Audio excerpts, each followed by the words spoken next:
जय हिंद फ्रेंड्स। अगर आप इस चैनल पे नए हैं तो प्लीज़ सब्सक्राइब करिएगा ताकि जब भी मैं कोई वीडियो अपलोड करूं आपको पता चलता रहे। और अगर वीडियो आपको अच्छा लगता है तो प्लीज़ लाइक ज़रूर करिएगा, क्योंकि लाइक करने से ये वीडियो ज़्यादा से ज़्यादा लोगों तक पहुंचता है और मुझे भी पता चलता है कि आपको वीडियो पसंद आ रहा है। तो चलिए स्टार्ट करते हैं इन्वेस्टर के साथ। इन्वेस्टर बोलते हैं कि इस पोर्टफोलियो में उनकी वाइफ और वो दोनों इन्वेस्ट करते हैं SIP और बाय ऑन डिप के तरीके से।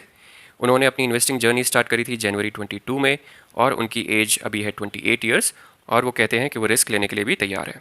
तो सर, रिस्क तो आपने ले ही लिया है। अगर आप शेयर मार्केट में हैं तो रिस्क है ही, भले ही वो कभी थोड़ा कम होता है कभी थोड़ा ज़्यादा, डिपेंडिंग ऑन कि वो किस टाइप का आपने शेयर लिया है, बट रिस्क तो हमेशा रहता ही है। बट इसमें आई थिंक आप बोलना चाह रहे हैं कि आप और ज़्यादा रिस्क ले सकते हैं। तो ठीक है, देखते हैं आपका पोर्टफोलियो और उसके बाद मैं कोशिश करूँगा आपको थोड़े रिस्की शेयर्स भी बताने की।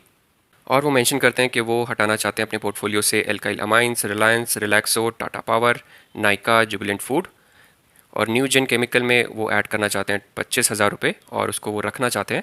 और अपने पोर्टफोलियो में वो टोटल स्टॉक्स जो रखना चाहते हैं वो है 15, जो कि मुझे लगता है बिल्कुल राइट नंबर है। और उन्होंने मेंशन किया है वो बहुत बुलिश हैं बजाज फाइनेंस पे और इसीलिए बजाज फाइनेंस को उन्होंने थोड़ा ज़्यादा एलोकेशन दी अपने पोर्टफोलियो में। और करंटली वो SIP कर रहे हैं 50,000 की हर महीने और ये SIP अमाउंट को वो 10% से बढ़ाएंगे हर ईयर में। और स्क्रीनशॉट जो अवेलेबल हैं वो हैं 3 अप्रैल के और वो पूछ रहे हैं कि क्या उनको कुछ ऐड करना चाहिए या रिमूव करना चाहिए। और दूसरा क्वेश्चन वो पूछते हैं कि क्या CAGR परसेंटेज रिटर्न वो एक्सपेक्ट कर सकते हैं अपने पोर्टफोलियो से और कितनी वेल्थ वो क्रिएट कर सकते हैं अगर वो इस पोर्टफोलियो को 22 ईयर्स के लिए होल्ड करते हैं। तो चलिए रिव्यू करते हैं इनका पोर्टफोलियो और उसके बाद फिर हम इनके क्वेश्चंस को भी आंसर करने की कोशिश करेंगे। तो इनके पोर्टफोलियो की करंट वैल्यू है 5,25,000 और इन्वेस्टेड अमाउंट है 5,61,000 का और टोटल रिटर्न्स हैं अभी नेगेटिव में 35,000 के। और फर्स्ट कंपनी इनके पास है एल्काइल अमाइन, क्वांटिटी है 4, इन्वेस्टेड अमाउंट है 12,000 रुपीज़ का, जिस पे अभी इनको लॉस हो रहा है अराउंड 28% का। तो ये कंपनी भी एक अच्छी केमिकल कंपनी है, एल्फेटिक अमाइन के सेक्टर में ये one of the leader company है। नेक्स्ट कंपनी आपके पास है एशियन पेंट, क्वांटिटी है 15, इन्वेस्टेड अमाउंट है 43,000 का और जिसमें अभी आपको लॉस हो रहा है अराउंड 4% का। तो ये कंपनी तो नो डाउट ज़बरदस्त कंपनी है, पेंट सेक्टर की मार्केट लीडर है, 50 साल से मार्केट लीडर है पेंट सेगमेंट में ये इंडिया में। और अभी आपने देखा होगा बहुत सारे ग्रुप्स एंटर कर रहे हैं पेंट सेक्टर में। इसका मतलब ये है मेरे हिसाब से कि पेंट सेक्टर में अभी भी बहुत ज़्यादा ग्रोथ बाकी है। तो जब भी कोई बड़ा ग्रुप एंटर करता है मेरे हिसाब से उसका जो मेन पॉइंट होता है एंटर करने के लिए और जो रीज़न होता है मेन एंटर करने के लिए, वो रीज़न होता है कि उस सेक्टर में ग्रोथ बाकी है, बजाय इसके कि वो मार्केट शेयर लेना चाहता है एग्जिस्टिंग मार्केट लीडर से, क्योंकि वो सबको पता है बहुत ज़्यादा डिफिकल्ट चीज़ होती है। डिफ़िकल्ट होती है बट नामुमकिन नहीं होती। बट मेरे हिसाब से जो डिसीजन होता है, जो मोटा मोटा जो रीज़न ड्राइव करता है किसी ग्रुप का किसी सेक्टर में आने का, वो ड्राइव करता है कि उस सेक्टर में अभी भी बहुत ज़्यादा ग्रोथ बाकी है और वो उस ग्रोथ को कैप्चर करना चाहते हैं। तो मेरे ओपिनियन में भले ही कितने भी ग्रुप एंटर कर लें पेंट सेगमेंट में, एशियन पेंट जो है वो लीडर ही रहने वाला है, क्योंकि इसके पास बहुत बड़ा डिस्ट्रीब्यूशन नेटवर्क है, इसके पास बहुत अच्छा डेटा है, इसका सप्लाई चेन मैनेजमेंट फैंटास्टिक है। तो ये कंपनी आगे चल के भी कंटिन्यूसली आपको अच्छा रिटर्न बना के दे सकती है। नेक्स्ट कंपनी आपके पास है एस्ट्रल और शेयर्स है आपके पास 23, इन्वेस्टेड अमाउंट है 33,000 का, इसमें आपको लॉस हो रहा है अभी 7.56% का। तो ये कंपनी भी एक मार्केट लीडर है पाइपिंग सेगमेंट में, मार्केट लीडर के साथ आपको बिल्कुल रहना चाहिए और ये कंपनी भी मुझे लगता है आगे चल के और भी बड़ी बन सकती है और आपको कंसिस्टेंटली रिटर्न बना के दे सकती है। अभी कुछ 1-1.5 साल से हमें दिक्कत दिख रही है, हर कंपनी में दिख रही है वो, क्योंकि इन्फ्लेशन थी, रशिया यूक्रेन वॉर था, हाई क्रूड ऑयल प्राइजेस थे, तो ऑलमोस्ट हर कंपनी के बिजनेस पे इम्पैक्ट पड़ा है। लेकिन ये सब इम्पैक्ट जो होता है टेम्प्रेरी होता है। अभी कुछ क्वार्टर्स के बाद आप देखेंगे कंपनीज़ को रिकवर करते हुए और उसके बाद ये कंपनीज़ आपको शायद इस भाव पर मिलेंगी भी नहीं। तो मेरे हिसाब से इस कंपनी के साथ भी आप कंटिन्यू कर सकते हैं, ये भी एक बहुत अच्छी कंपनी है। नेक्स्ट आपके पास है एवेन्यू सुपरमार्ट, क्वांटिटी है 14 और इन्वेस्टेड अमाउंट है 52,000 का, लॉस हो रहा है आपको 5.43% का। ये वंस अगेन आपके पास एक और लीडर है रिटेल सेगमेंट में, इसमें भी मुझे लगता है अभी बहुत ज़्यादा ग्रोथ बाकी है इंडिया में, तो इस कंपनी के साथ भी आप बिल्कुल जा सकते हैं। बहुत अच्छा बिजनेस मॉडल है और आगे चल के बहुत अच्छा कर भी सकती है। नेक्स्ट कंपनी आपके पास है बजाज फाइनेंस, एक और market leader, so very good.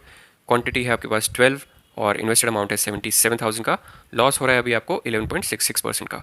तो ये again a market leader in NBFC sector. इस सेक्टर में भी बहुत ज़्यादा ग्रोथ बाकी है और ये एक ऐसा सेक्टर है जो कि हमेशा रहेगा ही रहेगा, क्योंकि क्रेडिट लेंडिंग सेक्टर कभी बंद नहीं हो सकता। ये बिज़नेस सालों साल पहले भी थे और सालों साल आगे भी रहेंगे ही रहेंगे।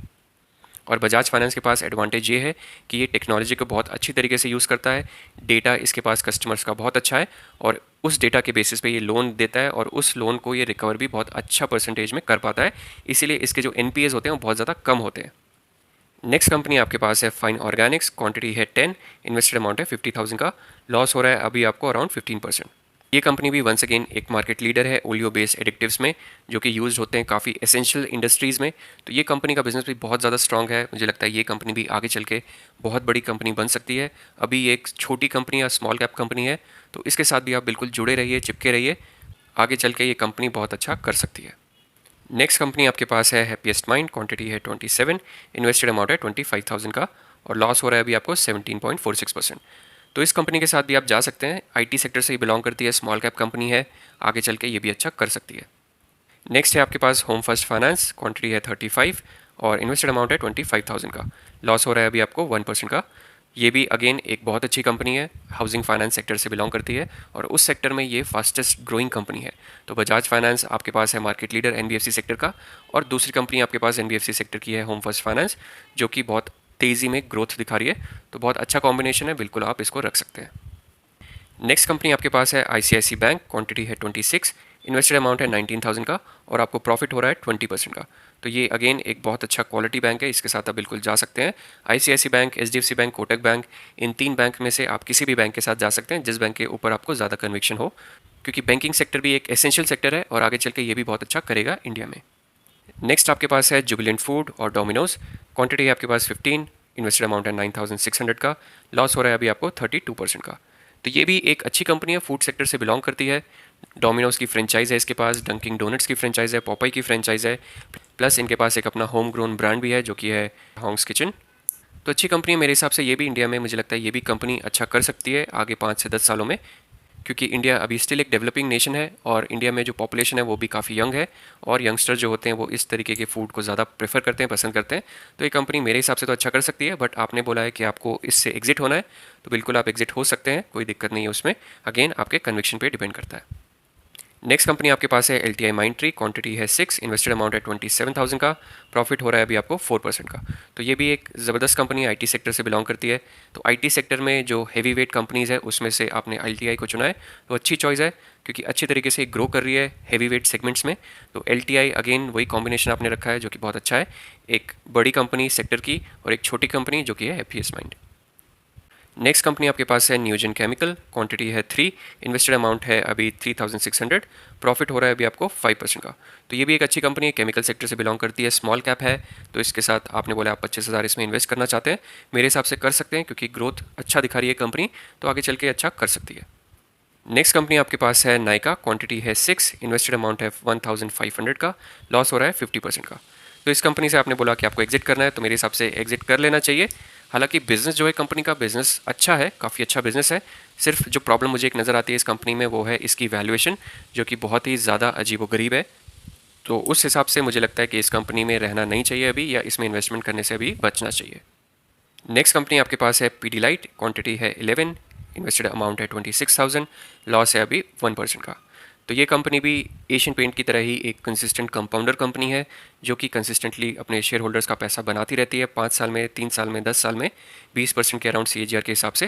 तो इस कंपनी के साथ भी आप रह सकते हैं। सीलेंट एडेसिव सेक्टर में मार्केट लीडर है, अपनी इन्होंने खुद की मोनोपोली बनाई है खुद के प्रोडक्ट के दम पे, बहुत ही ज़्यादा शानदार कंपनी है। नेक्स्ट कंपनी आपके पास है पॉलीकैब इंडिया, क्वांटिटी है 5, इन्वेस्टेड अमाउंट है 13,000 का, प्रॉफिट हो रहा है अभी आपको 9% का। तो ये भी एक मार्केट लीडर है अपने सेक्टर में, वायर्स एंड केबल्स का इसका सेक्टर है, और उस सेक्टर में काफ़ी अच्छा कर रही है, काफ़ी अच्छी ग्रोथ भी दिखाई है इस कंपनी ने लास्ट 5 ईयर्स में। अगर आप इसका रिटर्न देखेंगे तो बहुत अच्छा रिटर्न रहा है, और अभी कंपनी काफ़ी छोटी भी है, तो मुझे लगता है ये कंपनी के साथ भी आपको कंटिन्यू करना चाहिए। आगे चल के ये भी एक बहुत अच्छी और बहुत बड़ी कंपनी बन सकती है। नेक्स्ट आपके पास है रिलैक्सो, और क्वांटिटी आपके पास 15, इन्वेस्टेड अमाउंट है 15,000 का। तो ये कंपनी भी मार्केट लीडर है फुटवेयर सेक्टर में, ये भी एक अच्छी कंपनी है। रिसेंटली अभी कुछ इश्यूज चल रहे हैं इन्फ्लेशन से रिलेटेड, बिकॉज ऑफ विच इनका प्रॉफिट मार्जिन काफ़ी हिट हुई है, बट ये सब जैसे मैंने पहले कहा टेम्प्रेरी इशू है। अगर एक अच्छी कंपनी है, एक मार्केट लीडर है, तो वो ये सब शॉर्ट टर्म प्रॉब्लम से रिकवर कर लेती है, और 5 ईयर्स का अगर आप इसका अभी भी रिटर्न देखेंगे तो रिटर्न काफ़ी हेल्दी है अभी भी। बट आपने मेंशन किया कि आप एग्जिट करना चाहते हैं, तो आप बिल्कुल कर सकते हैं। नेक्स्ट है आपके पास रिलायंस इंडस्ट्री, क्वांटिटी है 2, इन्वेस्टर अमाउंट है 4,800 का। इसके साथ भी आपने बोला एग्जिट करना चाहते हैं, तो आप इसके साथ भी एग्जिट कर सकते हैं, कोई दिक्कत नहीं है। नेक्स्ट कंपनी आपके पास है टाटा एलेक्सी, क्वांटिटी है 7, इन्वेस्टेड अमाउंट है 47,000 का, लॉस हो रहा है अभी आपको अराउंड 12% का। तो ये भी एक अच्छी कंपनी है, इसके साथ भी आप बिल्कुल कंटिन्यू कर सकते हैं। ये भी अभी काफ़ी छोटी कंपनी है अपने सेगमेंट में, इसका सेगमेंट है product design, so product IT हम बोल सकते हैं इसको, तो इसके साथ भी आप कंटिन्यू कर सकते हैं। नेक्स्ट है आपके पास टाटा पावर, क्वांटिटी है 30, इन्वेस्टेड अमाउंट है 6,900, लॉस हो रहा है 16%। तो इस कंपनी के साथ भी आपने बोला कि आप कंटिन्यू नहीं करना चाहते, तो आप इससे भी एग्जिट हो सकते हैं, कोई दिक्कत नहीं है। ये भी एक डिसेंट कंपनी है, कोई इतनी ज़्यादा ज़बरदस्त भी नहीं है, बट एक डिसेंट और एवरेज कंपनी मैं इसको मानूंगा। नेक्स्ट कंपनी आपके पास है टाइटन, इन्वेस्टेड अमाउंट है 26,000, क्वांटिटी है 11, प्रॉफिट हो रहा है अराउंड 5%। तो ये मेरे हिसाब से एक ज़बरदस्त कंपनी है जो कि मुझे लगता है कि हर पोर्टफोलियो में होनी ही चाहिए, क्योंकि इस कंपनी का जो बिज़नेस है वो एक एसेंशियल बिज़नेस है। ज्वेलरी सेक्टर जो है इंडिया में वो एक एसेंशियल सेक्टर है, और ज्वेलरी इंडिया में जो इंडियंस हैं वो लेना कभी बंद नहीं करेंगे। और तनिष्क जो ब्रांड टाइटन ने बनाया वो बहुत ही ज़्यादा ज़बरदस्त ब्रांड इन्होंने बना दिया है, और इसकी जो ब्रांड वैल्यू है ये आगे चल के बढ़ती ही जाएगी, और ये कंपनी मुझे लगता है आगे चल के और भी ज़्यादा अच्छा कर सकती है। ये इंडिया में स्टोर्स अपने बढ़ा रही है, प्लस आउटसाइड इंडिया भी अपने स्टोर्स खोल रही है, तो बहुत ज़्यादा ग्रोथ पोटेंशियल मुझे लगता है इस कंपनी में। प्लस ये सिर्फ ज्वेलरी सेक्टर में ही नहीं, ये ज्वेलरी सेक्टर के अलावा बहुत सारे अलग सेक्टर में भी काम करते हैं, जो कि है वॉचेज़, आईवेयर, हैंडबैग्स, साड़ीज़। सो बहुत सारे अलग अलग सेगमेंट्स भी हैं जो कि इसके रेवेन्यू और प्रॉफिट में कंट्रीब्यूट करते हैं। तो मेरे हिसाब से तो बहुत अच्छी कंपनी है, और लास्ट कुछ साल का आप इसका CAGR रिटर्न देखेंगे तो वो भी बहुत बेहतरीन रहा है, और मुझे लगता है आगे चल के भी आगे 10 साल 15 साल भी ये उस तरीके का रिटर्न बिल्कुल दे सकती है। नेक्स्ट आपके पास है वरुण बेवरेजेस, क्वांटिटी है 13, इन्वेस्टेड अमाउंट है 15,000, प्रॉफिट हो रहा है आपको 19%। तो ये भी एक बहुत ज़बरदस्त कंपनी है अपने सेगमेंट में, जो कि FMCG सेगमेंट। उस सेगमेंट में ये बहुत ही एग्रेसिव कंपनी है, बहुत ज़्यादा एग्रेसिवली अपने प्रॉफिट को ग्रो कर रही है, अपने रेवेन्यू को ग्रो कर रही है। और जैसे इंडिया और भी ज़्यादा कनेक्टेड हो रहा है बिकॉज ऑफ रोड्स और हाईवेज़, ये कंपनी अपना डिस्ट्रीब्यूशन नेटवर्क इंडिया के कोने कोने तक पहुंचा पाएगी, और भी ज़्यादा ग्रोथ दिखा पाएगी। प्लस इसके जो प्रोडक्ट्स हैं यंगस्टर्स को बहुत पसंद आ रहे हैं। इनका जो रीसेंट प्रोडक्ट था स्टिंग, बहुत अच्छा कंट्रीब्यूट कर रहा है इनके रेवेन्यू को, जो कि मैंने भी टेस्ट किया है पर्सनली, बहुत ज़्यादा अच्छा टेस्ट है उसका, और बहुत ही एडिक्टिव टाइप का ड्रिंक है। और ऐसे टाइप का प्रोडक्ट जब भी कोई कंपनी बनाती है जो कि थोड़ा भी एडिक्टिव होता है, तो अल्टीमेटली उसके इन्वेस्टर्स को बहुत ज़्यादा बेनिफिट मिलता है, क्योंकि उसके जो कस्टमर्स होते हैं वो रिपीटेड कस्टमर्स होते जाते हैं। रिपीटेड कस्टमर का मतलब है रिपीटेड रेवेन्यू, रिपीटेड ग्रोथ। तो इस कंपनी के साथ भी मुझे लगता है आप बिल्कुल कंटिन्यू कर सकते हैं, चाहे तो इसमें और भी ज़्यादा आप इन्वेस्टमेंट कर सकते हैं। लास्ट कंपनी आपके पास है विनीति ऑर्गेनिक्स, शेयर्स हैं 12, इन्वेस्टेड अमाउंट है 21,000, प्रॉफिट हो रहा है 3% का।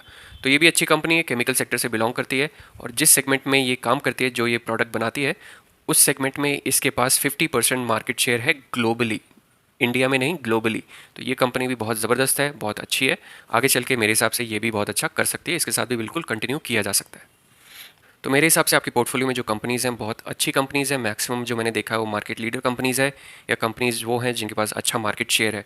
तो ऐसी ही कंपनीज़ हमको रखनी चाहिए अपने पोर्टफोलियो में, अगर आप लॉन्ग टर्म के खिलाड़ी हैं और अगर आप लॉन्ग टर्म में एक अच्छा पैसा, अच्छी वेल्थ क्रिएट करना चाहते हैं। तो अब आ जाते हैं आपके क्वेश्चंस पे। तो पहला क्वेश्चन था आपका, क्या आपको कुछ ऐड या रिमूव करना चाहिए इस पोर्टफोलियो में? तो मुझे लगता है कि कुछ ऐड तो नहीं करना चाहिए, और रिमूव करने की बात जो है वो आपने ऑलरेडी मेंशन कर दी है, जो आपको रिमूव करनी थी कंपनीज़। तो उसको अगर आप रिमूव करेंगे, उसके बाद जो आपका जो नंबर ऑफ़ कंपनीज़ बचेंगी वो ऑलमोस्ट 15 ही बचेंगी, जो कि बहुत अच्छा नंबर है। और जो कंपनीज़ बचेंगी ये निकालने के बाद वो भी काफ़ी अच्छी कंपनीज़ रहेंगी, अच्छे सेक्टर से वो बिलोंग करती हैं, एसेंशियल सेक्टर से मोस्टली। तो बहुत अच्छा पोर्टफोलियो आपका बन जाएगा जब आप ये कंपनीज़ को कम करेंगे और 15 कंपनीज़ के साथ आप चलेंगे। तो इस क्वेश्चन का काम तो आपने एक तरीके से खुद ही कर लिया है, so well done. Second question है आपका अराउंड CAGR रिटर्न, कि आपका पोर्टफोलियो कितना CAGR रिटर्न दे सकता है। तो मेरे हिसाब से, जिस हिसाब से आपकी कंपनीज़ हैं, आपका पोर्टफोलियो मेरे हिसाब से 18 to 22% CAGR रिटर्न दे सकता है in the longer period of time, जो कि एक बहुत अच्छा CAGR रिटर्न है आपकी वेल्थ को क्रिएट करने के लिए। नेक्स्ट और लास्ट क्वेश्चन है आपका कि how much wealth you can create if you hold this portfolio for 22 years. मतलब आप कितनी वेल्थ इससे बना पाएंगे अगर आप इस पोर्टफोलियो को होल्ड करते हैं 22 ईयर्स के लिए। तो इसके लिए तो आप सिंपल कोई कैलकुलेटर्स फाइंड करिए गूगल में, अपना इन्वेस्टेड अमाउंट डालिए, अपना एडिशन अमाउंट डालिए जो आप ऐड करेंगे एवरी ईयर, और CAGR रिटर्न डालिए 18 to 22% के बीच में। तो आपको वो आपका वेल्थ कितना बन पाएगा आफ्टर 22 ईयर्स एक अप्रॉक्स फिगर बता देगी। बट इस पॉइंट से ज़्यादा आप फोकस करिए, जो कि आप शायद कर भी रहे हैं, वो है कि आप अपनी कैपिटल को इंक्रीज़ करिए, जो कि आप कर भी रहे हैं। 50,000 मंथली आप डाल रहे हैं, तो अराउंड 6 लाख मंथली आप कंट्रीब्यूट कर रहे हैं अपने पोर्टफोलियो में। बट मैं आपको बोलूँगा कि आप और भी ज़्यादा, जितना ज़्यादा हो सकता है स्क्वीज़ करिए अपने एक्सपेंसेस, और जितना ज़्यादा हो सकता है अपनी कैपिटल बढ़ाइए, क्योंकि जो शेयर मार्केट रिटर्न देता है वो रिटर्न देता है परसेंटेज में, वो रिटर्न कैपिटल देख के नहीं देता। वो रिटर्न 1 लाख की कैपिटल वाले को भी उतना ही देगा, और 1 करोड़ की कैपिटल वाले को भी उतना ही देगा, अगर उनके पोर्टफोलियो में शेयर्स सेम है तो अल्टीमेटली आप अपना बेस बढ़ाइए ज़्यादा, कैपिटल जितनी ज़्यादा बढ़ा पाएंगे उतना ज़्यादा बेहतरीन रिटर्न आप कमा पाएंगे। सो ऑल द बेस्ट मेरी तरफ से। आई होप जो भी आपने अपने लिए टारगेट सेट किए हैं, अपने गोल सेट किए हैं, आप उनको अचीव कर पाएँ। बट ये सब मेरा व्यू है, आप प्लीज़ अपना खुद का रिसर्च ज़रूर करिएगा कोई भी बाइंग और सेलिंग डिसीजन लेने से पहले। तो इस वीडियो में इतना ही, मिलेंगे किसी नेक्स्ट वीडियो में किसी और इन्फॉर्मेशन या किसी और पोर्टफोलियो रिव्यू के साथ। Thank you.